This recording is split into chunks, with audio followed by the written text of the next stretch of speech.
வருஷத்துக்கு 12 மாதம் இதை கண்டிப்பாக கடைப்பிடிங்க. இந்த 12 மாதத்தில் நீங்கள் முருகனுக்காக ஒரு 48 நாள் மட்டும் ஒதுக்குங்க.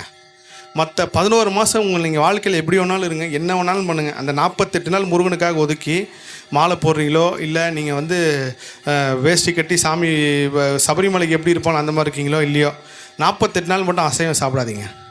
மாலை போடணுன்னு விருப்பம் இருக்கிறவங்க போடுங்க, இல்லைனா போடாதீங்க. அந்த விரதம் எப்படி இருக்கணும்னா, கரெக்டாக தை மாதம் வரல தைப்பூசம், அந்த தைப்பூசம் அந்த விரதம் முடிகிற மாதிரி கனெக்ட் பண்ணிக்கோங்க. தைப்பூசத்தில் முடிகிற மாதிரி கனெக்ட் பண்ணிவிட்டு விரதத்தை ஆரம்பிங்க.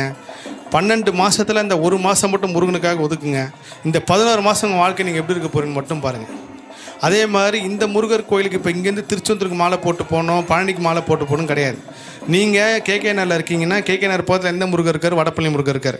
திருத்தணியில் இருக்கிறன்னா திருத்தணி முருகர்.